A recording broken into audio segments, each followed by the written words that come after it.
Ողջույն 24 TV-ին շարունակում է աշխատանքը։ Տաղավարում այսօր իմ հյուրն է Արցախի ազգային ժողովի Արդարություն խմբակցության ղեկավար, Արդարություն եւ վերադարձ հասարակական կազմակերպության համահիմնադիր Դավիթ Գալստյանը։ Բարև ձեզ, պարոն Գալստյան։ Շնորհակալ եմ հյուրընկալվելու համար։ Ես էլ եմ շնորհակալ։ Խոսենք ուրբաթ օրը տեղի ունեցած գործընթացից, ոստիկանությունը ուժեղացված ծառայություն էր իրականացնում եւ հետո տեղեկություն եղավ, որ նաեւ հարցաքննության են կանչել, ձերբակալություններ են նաեւ եղել։ Դուք եւս կանչվել եք հարցաքննության, ինչ խնդիր կար։ Ճիշտ ասած, ոչ թե հարցաքննության, այլ ինձ հրավիրել էին զրույցի եւ չգիտեմ մնացածի մասով բերման են ենթարկել կամ ինչ որ հարցաքննության կամ գործեր են ինչ որ սարքել կամ գործերի շրջանակներում են հրավիրել, ինձ համենայն դեպս ես տեղյակ չէի նախ ինչ պատճառաբանությամբ, երբ որ մոտեցան ինձ համապատասխան աշխատակիցները, նրանք ասացին, որ անհրաժեշտություն կա ձեր հետ զրուցելու իրենց ղեկավարության կողմից եւ ես ասացի ինչ թեմայով եւ ինչ ընդհանրապես զրույց պետք է լինի, ինչի շրջանակներում, նրանք անտեղյակ էին այդ պահին եւ ուղղակի խնդրեցին եւ ես քանի որ որևէ գործողությունից իմ կատարած չեմ խուսափում եւ իմ ցանկացած քայլի համար պատասխանատվություն եմ կրում, առանց փաստաբանի ներգրավմամբ, առանց որևէ բանի ես իմ մեքենայով իրենց հետ գնացի իրենց համապատասխան վայր, որտեղ հրավիրել էին զրույցի եւ իրականում մեր շփումը զրույցի մակարդակի է, որևէ արձանագրություն չի կազմվել, որևէ Բայց նպատակը ո՞րն էր, իրենք ինչ անհանգստություն ունեին, ինչ կարիք կար ձեզ կանչել զրույցի։ Գլոբալ առումով ես ասացի, որ ինձ այնպես է մոտս տպավորվել, որ ուղղակի ծանոթանալու համար ծանոթության կարգով էին, ուզում էին հասկանային, թե ես ինչ տեսակետ ունեմ թե Արցախի վերաբերյալ, թե ընդհանրապես գործող իշխանությունների վերաբերյալ եւ մեկ հարցեր էր հնչում նաեւ ինչ որ հանրահավաքների կոչերի մասնակցել, կոչերին հետևելու կամ չգիտեմ ինչ որ այլ խժդժությունների մասնակցելու, որին համապատասխան պատասխանները տվեցին։ Այսինքն առաջիկայում պատրաստում եք գործողություններ անել, թե ոչ, այդ հարցերն էին ճշտում։ Ես չգիտեմ նրանց ինչն էր մտահոգում, նմանատիպ հարցեր հնչել են, երևի հնչեցրած հարցերից այո կարող էր ենթադրվել, որ ինչ որ կամ ինֆորմացիա ունեին, կամ կանխազգացում ունեին, կամ ուղղակի իրենք էլ չգիտեին մեծ առումով, թե ինչ որ բան նախազգում էին, բայց կոնկրետ չգիտեմ ինչ, ես էլ այդպես էլ չհասկացա ինչ, շատ անհասկացվածություն կար այդ հանդիպման եւ զրույցի ընթացքում։ Բայց մենք ձեզ էին կանչել։ Ոչ, կային էլի արցախցիներ, որոնք հետո մենք հանդիպեցինք այդ տղաների հետ, որոնցից մեծ մասին ես ճանաչում եմ, եւ նմանատիպ հարցեր կար, ինչ որ այո, փողոցային պայքարի մասին հարցեր իրենց ավելի հստակ տվել էին, բայց իմ հետ կապված նման հարցադրումներ չի եղել եւ ընդհանուր առմամբ ես մի բան զգացի, որ հերթական այս իշխանությունների վախերն է խոսում, որ նրանք հասկանալով, որ անում են ամեն ինչ, որպեսզի հայկականը սպանեն, ազգայինը կոդրեն եւ որևէ գաղափար չմնա այս ժողովրդի մոտ ոչ Արցախ, ոչ եկեղեցի, ոչ մի սրբություն չմնա, այլ լինեն աշխարհիկ մարդիկ եւ իրենք կարողանան թուրք-ադրբեջանական դիվանագիտության իշահ աշխատեն, քանի որ նրանց դիվանագիտությունը գիտենք, որ միջազգային հարթակներում փակել Արցախի հարցը, որը ինչքան էլ իրենք փորձեն չի հաջողվելու, քանի որ Արցախի հարցը դա համազգային հարց է եւ որևէ անձ, որևէ իշխանություն չի կարող իրեն իրավունք վերապահել փակելու Արցախի հարցը եւ ով էլ փորձի այդ հարցը փակել, նա արժանանալու է ժողովրդի դատ ու դատաստանին։ Այդ հարցի շուրջ էր հարցաքննությունը իրականացնում։ Նաև նմանատիպ հարցեր կային արցախցիների, քանի որ ես ասացի, որ այո, առաջիկայում նաև մենք պատրաստվում ենք խորհրդի հետ գիտեի ես խորհրդի արդեն նպատակները, որը երեք հայտարարություն տարածվեց, որ լինելու է այո Հուլիսի 12-ին ժամը 18:00-ին մեծ հանրահավաք է անցկացվելու Ազատության հրապարակում, երթով շարժվելու եք դեպի պետական հաստատություններ եւ իրականացվելու են զանգվածային եւ անհնազանդության ակցիաներ։ Այդպես է նշված։ Դա այո,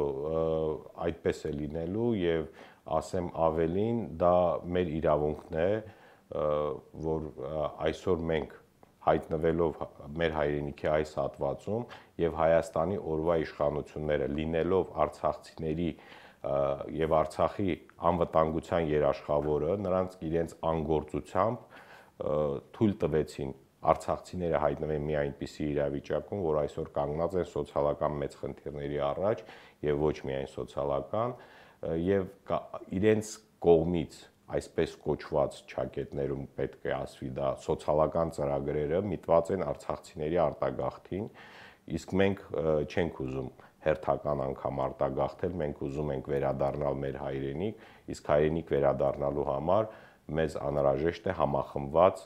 ապրել մեր հայրենիքի այս հատվածում, մինչև իմ խորին համոզմունքն է եւ դա ապացուցելու կարիք չկա, այս իշխանություններից հետո եկող իշխանությունները, ով կմտածի հայկական մտածելակերպով հայ ազգի շահերով կառաջնորդվի, բերելու են միջազգային օրակարգ արցախցիների վերադարձի հարցը, արցախցիների իրավունքների պաշտպանության հարցը եւ մենք պետք է համախմբված լինենք մեր հայրենիքի այս հատվածում, որպեսզի կարողանանք վերադառնալ Արցախ։ Իսկ թուրք-ադրբեջանական պանդեմի իհարկե երազանքն է, որ արցախցիները սփռվեն աշխարհով մեկ, որպեսզի չկարողանան խոսեն Արցախ վերադարձի մասին։ Չկան ժողովուրդ, չկա պրոբլեմ, այս կարգախոսով է օրվա իշխանությունները առաջնորդվում, որը ուղղորդված է, ես համոզված եմ, թուրք-ադրբեջանական պանդեմի կողմից։ Հիմա այդ հանրահավաքը, որ իրականացվելու է, որպես պահանջ եք ձևակերպում ձեր իրավունքների պաշտպանության վերադարձի հետ կապված։ Իհարկե, արցախցիների հենց իրավունքների պաշտպանության պահանջները, որոնք ներկայացվել էին ամիսներ առաջ։ Այո։ Բայց արդյունք չտվեց այդ ամեն ինչը, վրան տեղադրվեց Ազատության հրապարակում, հետո փոխվարչապետի հորդորով հանվեց այդ վրանը։ Ոչ բավարար եւ ասեմ ավելին, հերթական անգամ խաբվեցին մեր խորհրդի անդամները, ովքեր զբաղվում էին այդ հարցում, մտածեցին, որ այս իշխանությունները ընդառաջել են խորհրդին, վրանը հանելով, խմբեր ձևավորելով եւ այդ ձևավորված խմբերի միջոցով որոշակի փոփոխություններ մտցնելով ծրագրերի մեջ, նրանք ուղղակի հերթական անգամ ստեցին եւ չկատարեցին այն խոստումները, որը ժամանակին տվել են եւ դրա համար պայքարը որոշվել է շարունակվի այս կոնտեքստով։ Հիմա ինչ պահանջ է ներկայացվելու մասնավորապես։ Սոցիալականից սկսած վերադարձի իրավունքով ավարտված։ Բոլոր այն խոչընդոտները, որը այսօր արհեստականորեն մենք առնչվում ենք այս իշխանության կողմից ստեղծված այդ խոչընդոտները չենք կարողանում հաղթահարել, սկսած բյուրոկրատական խնդիրներից, բանկային ոլորտի խնդիրներից, օրվա հացի հայթայթման խնդրից, այդ բոլոր հարցերը Կարծում եք արդյունք կտա, որովհետև մենք տեսնում ենք, որ նախորդը, այո, որոշ առումով սոցիալականի հետ կապված այդպես զիջումներ եղան ամեն դեպքում, բայց խնդիրները չլուծվեցին։ Եղան զիջումներ եւ եղան խոստումներ, որ հետագայում կբարելավեն, փոփոխություններ կմտցնեն այդ ծրագրերի մեջ, բայց այն փոփոխությունները, որոնք մտցրեցին, դրանք բավարար չեն եւ դա չի արտացոլել այն սկզբնական պայմանավորվածությունը, որը ձեռք էր բերվել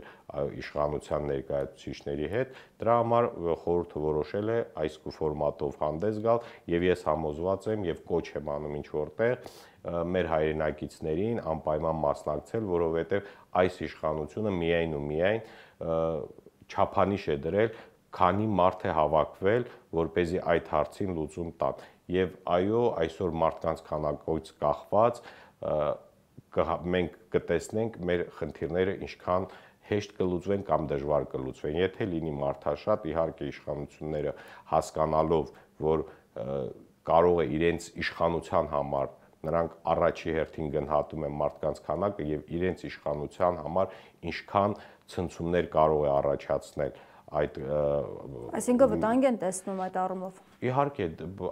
նրանք վտանգ են տեսնում եկեղեցուց, վտանգ են տեսնում Արցախից, վտանգ են տեսնում այն բոլոր ընդդիմախոսներից, որոնք իրենց ջրի հունով չեն գնում եւ ժամանակ առ ժամանակ ընդդիմանում են։ Եվ այս ամենը իրականում իրենք որպես վտանգ են գրավում եւ այս կատարվածը, երբ որ մարդկանց հրավիրեցին, մի մասին բերման ենթարկեցին, չգիտեմ, այդ գործողությունները հենց խոսում են դրա մասին, որ այո, այս իշխանությունները մտահոգված են, վախենում են հասարակական լայն ընդվզումներից։ Բայց այդ ընդվզումը իսկապես կլինի, շարունակական կլինի, թե ոչ։ Արցախցիներն արդյոք ունեն այդքան հնարավորություն երկարատև պայքարի, որովհետև շատերը հեռու տեղից են գալիս, անընդհատ հանրահավաքների մասնակցել, երկարատև մնալ դրսում իսկապես դժվար է։ Իրականում դժվար է, բայց ով է ասել, որ պայքարը հեշտ պետք է լինի։ Պայքարը միշտ էլ դժվար է լինում։ Չարիքի, մանավանդ չարիքի դեմ պայքարը։ Իսկ Սամվել Շահրամանյանի հարցաքննությունների մասին ինչ տեղեկություն ունեք, ըստ մամուլի տեղեկությունների ցանկություն կա նրան կալանավորելու։ Իհարկե, դա եւս բոլորս մտածում ենք, որ հենց եկավ այդ պահը, որ զգացին, որ կարող է Սամվել Շահրամանյանը ինչ որտեղ ինքը եւս կոչ անի կամ չգիտեմ վտանգ ներկայացնի իրենց իշխանության, նրանք առանց երկմտելու կալանավորելու են։ Եվ դա կախված չէ աշխարհաքաղաքական իրավիճակից կամ Հայաստանի անվտանգությունից ելնելով, դա միայն ու միայն կախված է այս իշխանությունները ինչքանով կտեսնեն վտանգը իրենց իշխանության համար։ Բայց ինչ վտանգ նա կարող է ներկայացնել։ Համախմբել ժողովրդին, արցախցիներին համախմբել։ Այո, արցախցիներին համախմբել, ավելի հստակ ձևակերպումներով կատարվածի մասին խոսել, քանի որ մենք գիտենք Արցախի հետ կատարվածի մեջ եւ թիվ 1 պատասխանատուն եւ թիվ 1 մեղավորը հենց Նիկոլ Փաշինյանն է, որը ջանասիրաբար արդեն 5 տարի է լրանում, փորձում է վեկտորները ուղղել մեղավորներ ման գալ, այլ քաղաքական ուժերի վրա, այլ պետությունների վրա, բայց երբևէ նա իրեն մեղավոր այդպես էլ չհամարեց եւ պատասխանատվություն չկրեց այն հակահայ գործողությունների համար, որը կատարել է։ Ամեն դեպքում դուք հավաքվեցիք խմբակցություններով եւ ազգային ժողովի նախագահ ընտրեցիք, բայց այդպես էլ նախագահ չընտրվեց եւ խոսակցություններն այնպիսին են, որ դուք տուրք տվեցիք իշխանության կողմից ճնշումներին եւ Սամվել Շահրամանյանն էլ չառաջադրվեց, որովհետեւ անընդհատ հարցաքննության են կանչում։ Այսինքն այս ճնշումներն ամեն դեպքում ձեր վրա ազդեցություն ունեցան։ Մենք չենք հավաքվել նախագահ ընտրելու, մենք հավաքվել էինք ազգային ժողովի նախագահ ընտրելու եւ միաձայն 28 կողմից ազգային ժողովի նախագահ ընտրվեց, որը թույլ է տալիս, թույլ եւ առ այսօր գործում է Արցախի նախագահի ինստիտուտը, քանի որ ըստ սահմանադրության նախագահի պաշտոնը թափուր մնալու դեպքում ազգային ժողովի նախագահը իրականացնում է նախագահի սահմանափակ պարտականությունները եւ մենք հնարավորություններ դեռ ունենք նախագահ ընտրելու եւ անպայման ընտրելու ենք, ճիշտ եք ասում, հաշվի առնելով այն ճնշումները, որը գործում է արցախցիների, Արցախի իշխանավորների նկատմամբ, իհարկե դրանք տեղիք են տալիս եւ հաշվի առնելով այն թեզերը, որը այս իշխանությունը փորձում է հրամցնել ժողովրդին, թե Արցախի օրվա իշխանությունը, եթե լինի այստեղ Արցախի ազգային ժողով կամ նախագահի ինստիտուտը պահպանվի, դա վտանգ է Հայաստանի համար, դա զուտ խոսքեր են, դրանց մեջ որևէ իրականություն չկա եւ այս ամենից ելնելով նրանք փորձում են հետագայում իրենց բոլոր զիջումները,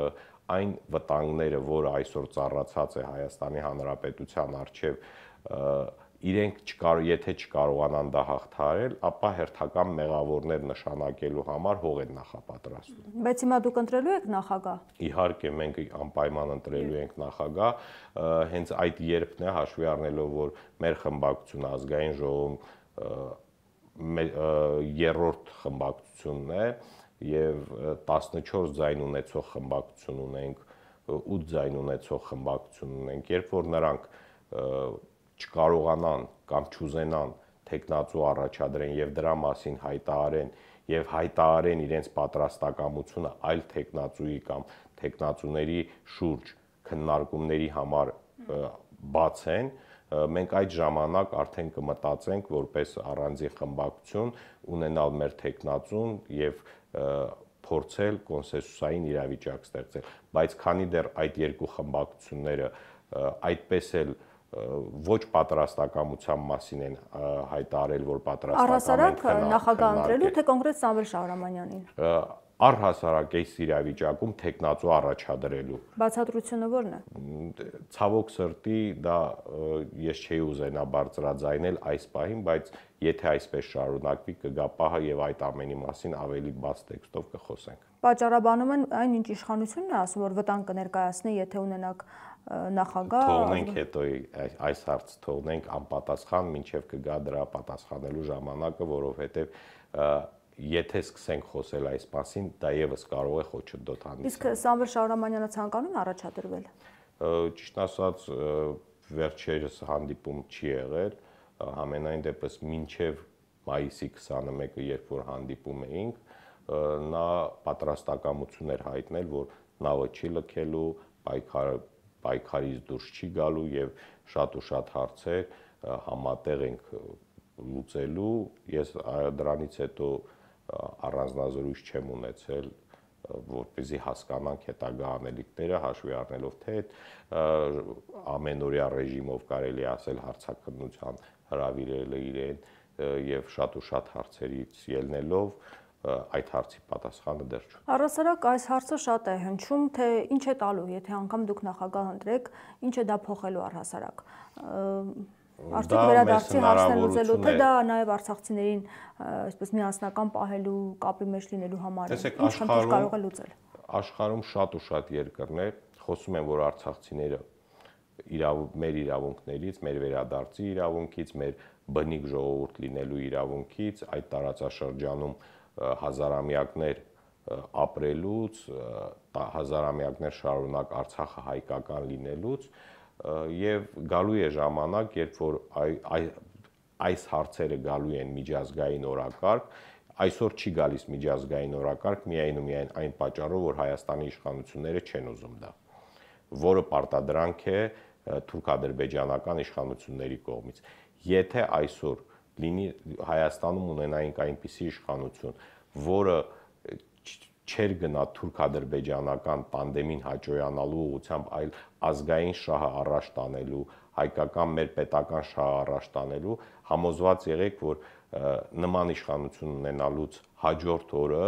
ունենալու ենք միջազգային օրակարգում արցախցիների վերադարձի իրավունքի հարցը եւ եթե չլինեն պահպանված Արցախի ինստիտուտները եւ մեր հասարակությունը, եթե զգա, որ այո, տապալեցին Արցախի գործող ինստիտուտները, պետական ինստիտուտները, ապա եւ արտագաղթը եւ իրենց մոտ այդ հույսը կմարի։ Մենք իրավունք չունենք ուղղակի մեր հասարակությանը հուսախաբ անել, որովհետեւ նրանք բոլորը հենց հետևում են Արցախի ներկայացությունում կատարվողին, մեր խոսքին, Արցախի պետական ինստիտուտների գոյությունը խորը հույս է ներշնչում, որ այո, մենք վերադառնալու ենք Արցախ եւ այդ ուղղությամբ աշխատանքներ են տարվում։ Մեկնաբանվում է նաեւ, որ այն ոչ միայն Հայաստանի Հանրապետությանն է վնաս հասցվում, եթե այստեղ լինում է Արցախի ղեկավարություն, այլ նաեւ իշխանափոխություն եք ուզում իրականացնեք։ Եվ այս անհանգստությունները իշխանության մոտ հիմնականում նաեւ այս առիթով են։ Կա նման բան, կամ առհասարակ որքանով է հնարավոր այդ իշխանափոխությունը ուռճացված է այս ամեն ինչը, թե տեսեք, այս իշխանությունները ամեն անգամ ասում են մի բան, կատարում են այլ բան եւ իրենց ասածները ու արածները իրար հետ համահունչ չեն։ Մենք ունեցել ենք այս նույն իշխանության դեմքով, ունեցել ենք իշխանություն, որը վճռակամ էր, որը ասում էր Արցախը Հայաստանը եւ վերջ, մեղադրում էր նախկին իշխանություններին, որ իբր փողզիջումների անվան տակ միակողմանի զիջումներ են անում եւ քանի կար հիշում եք, որ նույն եկեղեցու մասին էին խոսում, որ եկեղեցին անկախ կառույց է, չպետք է խառնվի, կառավարությունը խառնվի եկեղեցու, բայց անում են լրիվ այլ քայլեր, որոնք հակասում են իրենց իսկ ասածներին։ Հիշում եք Ալեն Սիմոնյանի ասածները, երբ որ նա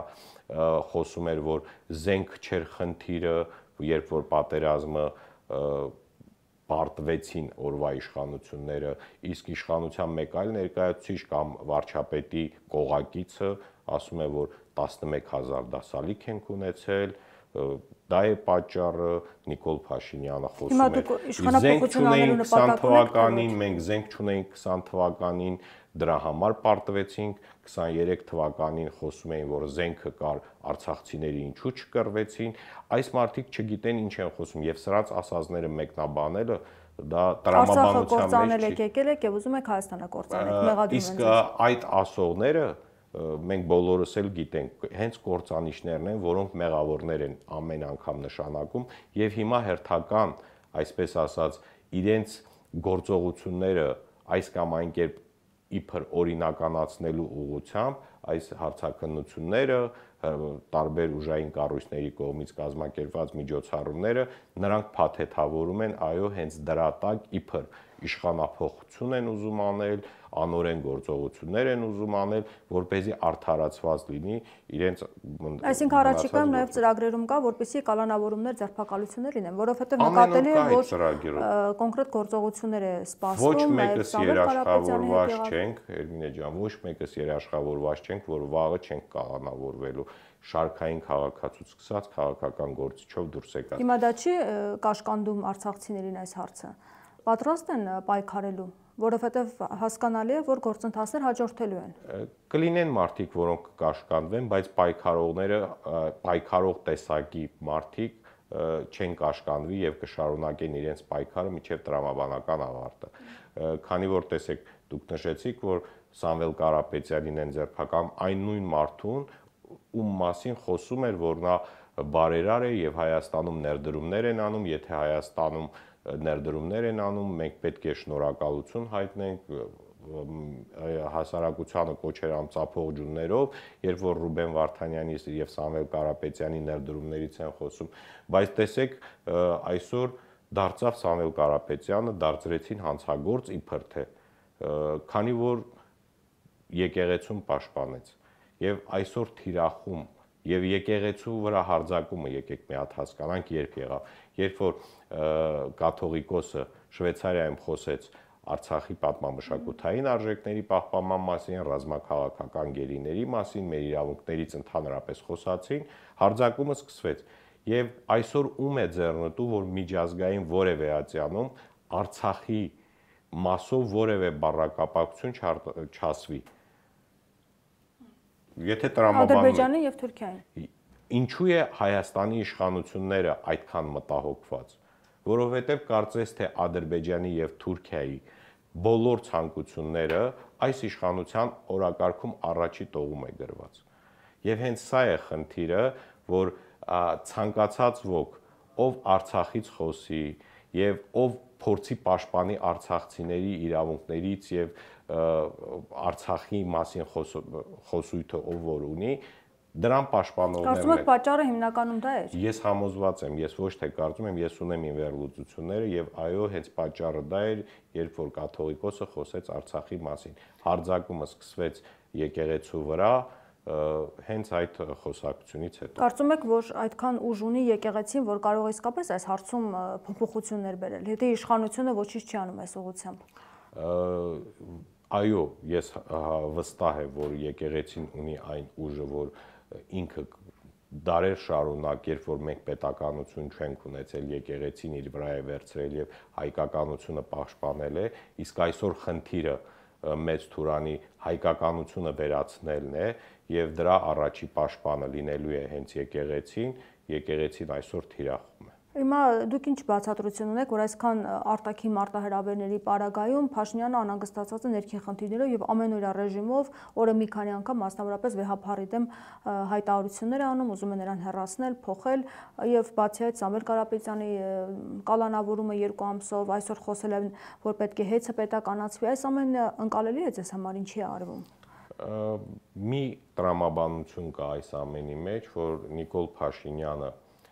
դերակատար չէ արտաքին մարտահրավերների մեր երկրի առաջ ծառացած այդ մարտահրավերներին դիմակայելու եւ փորձում է այս ամենը տեղափոխել ներքին դաշտ, որպեսզի հերթական անգամ Հայաստանի Հանրապետության կրած կորուստները վերագրի ներքին այս կամ այն ուժերին։ Եթե իրականում, նորից եմ կրկնում,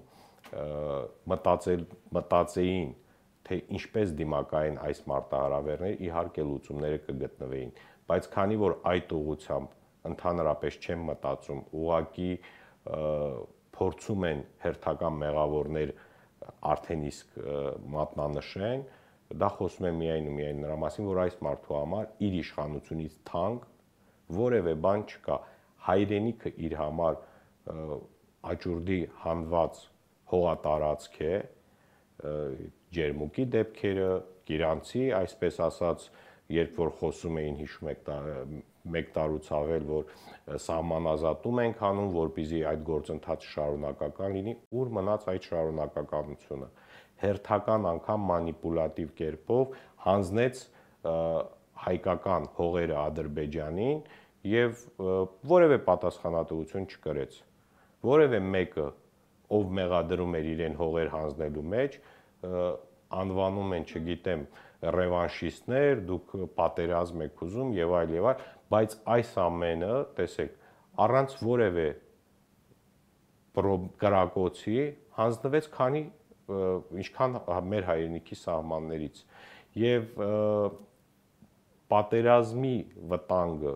այսքան ավելի մեծ չի եղել Հայաստանի համար երբևէ եւ պատերազմում Հայաստանը չի կարող դիմակայել նման գլխավոր գերագույն հրամանատար չի սազում այդ մարդուն ասել նման առաջնորդի կամ նման չգիտեմ ղեկավարի օրոք մենք որևէ պատերազմի պատրաստ չենք եւ ինչքան երկարի այս իշխանությունների պաշտոնավարումը այնքան ավելի մեծ սպառնալիքներ է լինելու պատերազմական, քան երբևէ ունեցել ենք։ Շնորհակալ եմ զրույցի համար։ Ձեզ էլ շնորհակալ։ Զրուցում էի Արցախի ազգային ժողովի Արդարություն խմբակցության ղեկավար Դավիթ Գալստյանի հետ։ Շարունակեք մեզ հետևել, կհանդիպենք։